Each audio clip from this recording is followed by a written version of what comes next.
Hey, if you've been enjoying the stories I share, please consider subscribing to my channel. Your support truly motivates me to keep creating and telling these stories from the heart. Thank you for being here. Now let's begin today's story. I looked him straight in the eyes and lied.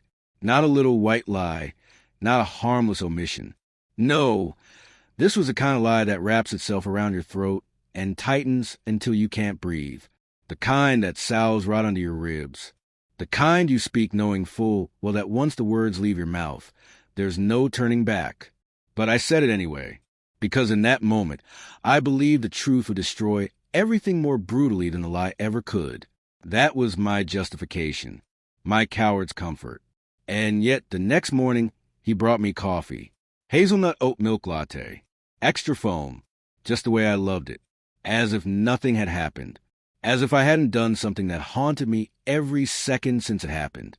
As if he didn't know that just hours earlier, I had made a choice that would fracture everything we built. I stood there, cup in hand, drowning in the warmth of his gesture and the cold realization of what I'd done. Let me start from the beginning. My name's Aaron. I've been with Alex for 4 years. We met at a music festival. He spilled beer on my shoes, my favorite white sneakers, and immediately insisted on buying me a new pair. I laughed it off, charmed by his awkwardness. 2 weeks later, we were practically inseparable. Alex wasn't the kind of guy who made grand, flashy declarations.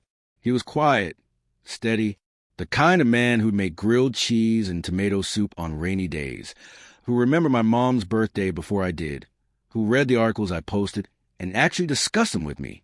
He wasn't just good to me. He was good, which is what made it all worse. Because I didn't cheat on him out of vengeance or neglect. I cheated because I was weak. Because when temptation came knocking, I didn't say no. I opened the door and let it in.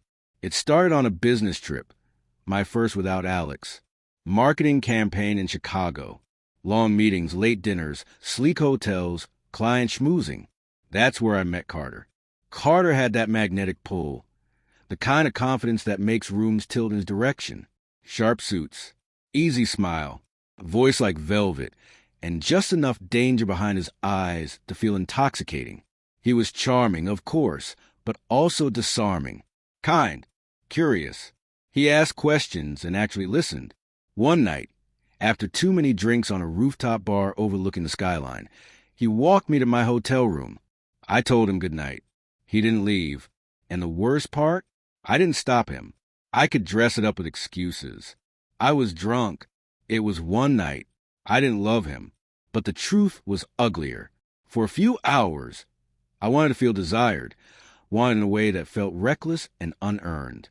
I let myself believe I could escape the consequences. That one mistake wouldn't leave lasting damage. When I flew home, I promised myself it was over. I deleted his number. Swore off any further contact. I convinced myself I was still a good partner. A better one now. The guilt ran so deep, I almost managed to forget it had happened at all. Until 2 weeks later, Carter messaged me. I can't stop thinking about you. My heart slammed against my ribs. I should have blocked him. I should have deleted the message and moved on. But I didn't. I responded. And that was the beginning of the slow decay. We never slept together again, but we flirted. Constantly. Daily. Playful texts and side jokes, suggestive emojis. A slow, poisonous thread that pulled me farther from Alex and deeper into the shadow of my own betrayal. And with each message, each word, I felt myself shrinking. Every time I looked at Alex, I felt sick because he hadn't changed. He still kissed me softly in the mornings. Still made my coffee before I got out of bed. Still believed I was someone worth loving. Then came the night everything cracked. Alex planned a quiet dinner at home. Candlelight, jazz, homemade pasta. The whole place smelled like garlic and basil, and the kind of safety I used to find in his arms. He kissed my forehead while stirring the sauce, smiled at me like I was his entire world. "I've got a surprise after dinner," he said, excitement twinkling in his eyes. Something I've been working on for months. Halfway through the meal, my phone buzzed. It was Carter. A photo. A picture of us in bed. His hand tangled in my hair. My eyes closed. Intimate. inarguable, and dated. It was proof that no amount of silence could erase. I froze, locked my screen, so fast it nearly slipped from my hand. My appetite vanished. My stomach twisted into knots. Alex noticed. "Everything okay?" he asked gently. "Yeah," I replied too quickly, too brightly. "Just work stuff." And he believed me. Of course he did, because that's who he was. He trusted me. After dinner, he handed me a small box. Inside was a silver locket, engraved with our initials and the date we met. "I know it's a little cheesy," he said, cheeks reddening, "but I wanted you to have something that's just us, no matter how crazy life gets." I nearly collapsed right there. That night I didn't sleep. I lay on my back, eyes fixed to the ceiling, heart pounding under the crushing weight of guilt. I waited for something, anything, to absolve me, a punishment, a sign.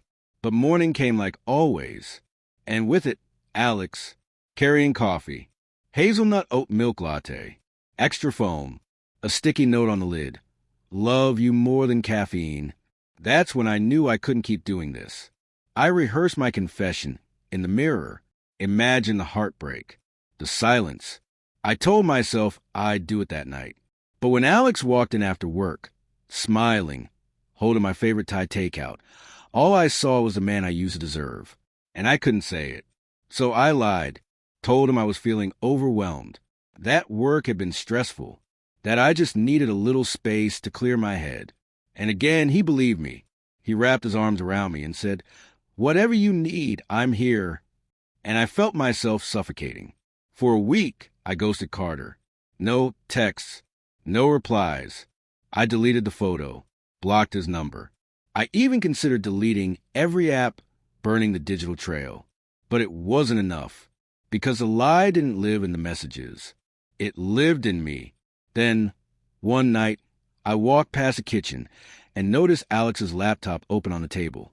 I went to close it and saw a message thread open. My name, my face. It was Carter. My blood ran cold. I clicked. Dozens of messages, screenshots, my own voice and recordings, my betrayal, cataloged with forensic precision. Alex had known for days, maybe longer, and yet he still made my coffee, still said "I love you," still looked at me like I was worth something.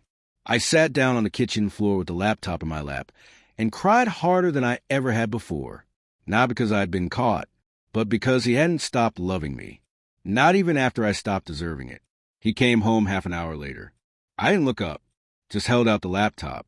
"I know," he said quietly. "I've known. Why didn't you say anything?" He knelt across from me, voice low, "Because I wanted to see if you'd tell me yourself." I opened my mouth, but I had no words, no excuses, only silence. "I was going to propose," he whispered. "That night, with the pasta. The locket was just a beginning." My heart shattered. "But I realized something," he said, standing.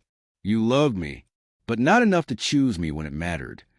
He walked to the sink, picked up the coffee he'd made me that morning, poured it down the drain, and then he left. He didn't slam the door. He didn't yell. He just left. The silence he left behind was louder than any fight we could have had. It's been 6 months. I haven't seen him since. Sometimes I still make myself coffee the way he did. Hazelnut, oat milk, extra foam. But it never tastes the same, because it wasn't about the coffee. It was about a man who loved me completely, even when I was looking in the eye and lying. A man who saw the best in me, and still hoped I'd rise to be that person. I didn't.